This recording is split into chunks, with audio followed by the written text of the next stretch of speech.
Well, it got so cold this past week that my son Adam left his shorts and flip-flops in the closet and actually wore pants and shoes to school for the first time this year.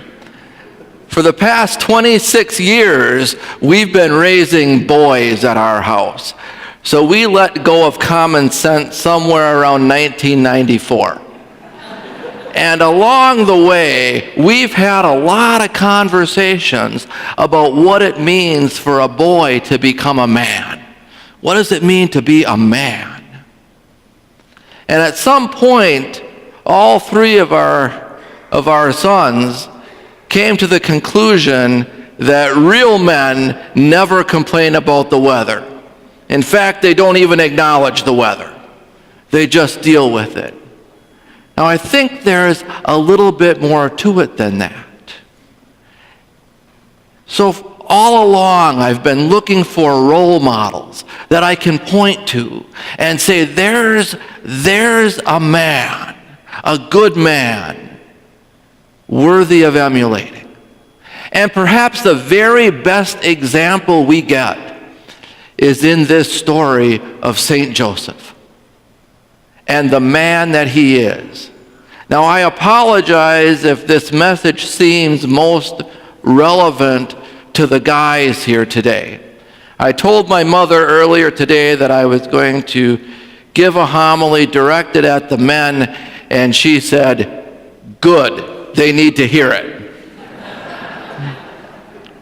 But I think as we listen, those of us who are raising daughters and granddaughters will agree that Joseph also gives us a great example to point to and say to these young women, here's what you should look for and here's what you should expect from men. Because we have far too many young women who are settling for cute boys who never become real men. And it's a crisis. Joseph gives us such a wonderful example through four particular relationships of what it means to be a real man. First, his relationship with God.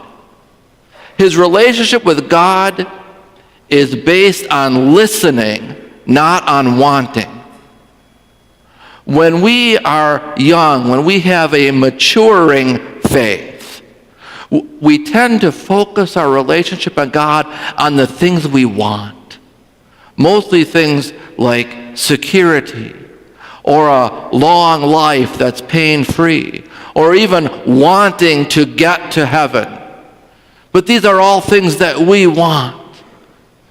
A real man with a mature relationship with God bases his faith on listening.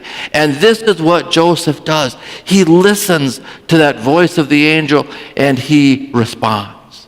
Now it's easy for all of us to say, yeah, but an angel visited him in a dream. Come on. An angel has visited all of us. We've all heard the message, each and every one of us. We've had angels speak to us in dreams, or in the silence, or in books that we're reading, or the words of a stranger. We've all had God send messengers to us and give us words that stir us deep in our souls. The difference is that Joseph listens and responds. And through his example, he reminds us that real men quiet their own minds and listen to the whispers of the Spirit. The second relationship Joseph demonstrates for us is his relationship with women. Now, even before he has the dream, he is very concerned about treating Mary with respect and dignity. He is going to deal with her and her pregnancy as discreetly as possible, so as to save her from any embarrassment or any shame, and protect her from any harm that might come to her or her unborn child. This was not the norm at that time and in that place, but it's important to him. It's important to him to treat her with respect and dignity. That's how real men behave toward women. They don't objectify women. They don't use women to puff up their own egos. They don't lord power over women. They treat all women with respect and dignity. In America today, 60% of all women experience at least one episode of abuse by the time they're 30. That's unacceptable. Real men don't do that. And guys, we need to do a better job of holding each other accountable. Because Joseph shows us that in relationships with women, real men behave with respect and dignity. Third, his relationship with children. How beautiful is that? This is a child who is not his own. A child who he honors and sees as a unique, sacred expression of God's own self. And that's how real men see all children, as sacred expressions of God's own self. And real men seek to raise children up accordingly, not as miniature versions of the self, not trying to shape our children into being like us. Joseph did not raise Jesus to be the next generation of Joseph, Joseph 2.0.